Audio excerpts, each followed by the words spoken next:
Lawrence in Berkeley, California. Hey, Lawrence, what's on your mind today? Oh, hi. How you doing? Yeah, I just wanted to go back to the conversation that you had in the beginning of the hour about the tobacco companies and the asbestos companies, and now, of course, the oil and coal companies killing. Well, the tobacco companies we know have killed many millions. I don't know how many the asbestos people have killed, but I'm sure it's hundreds of thousands. These people are mass murderers. Yes. And we have two choices, apparently, in dealing with these kind of mass murderers. We can say, okay, pay a fine, and we will watch you more closely, which is a very peculiar thing to do. I mean, if you put it to the Republicans that we are going to simply watch mass murderers more closely, which is known as regulation. Right. Should we have just put an ankle bracelet on Jeffrey Dahmer? Yeah, exactly. And the other thing to do is to say, well, you are mass murderers. At the very least, you can no longer continue controlling the companies that you have used to commit mass murder. Right. And essentially the death penalty for these companies.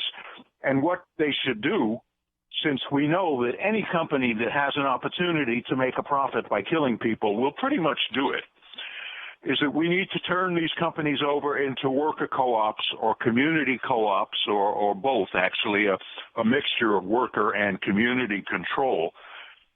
And I say this in the context of, Bernie now being the first major candidate who has run calling himself a socialist.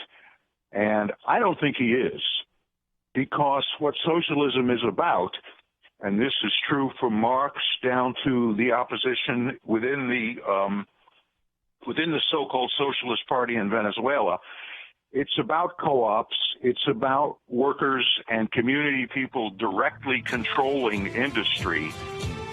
And we need to have that conversation. Yeah, I don't disagree that we need to have that conversation. The definition of socialism we can drag out for hours, but and I'm with you on the worker co-ops. When I wrote Threshold, the Crisis of Western Civilization, Louise and I went to Mondragon in Spain. The last chapter of the book is all about it, about worker co-ops in all over the country, all over the world. You're listening to Thom Hartmann. Visit ThomHartmann.com for audio and video archives. There are more people in the United States right now who work in worker co-ops than there are people who are members of unions. I mean, this is the next big thing.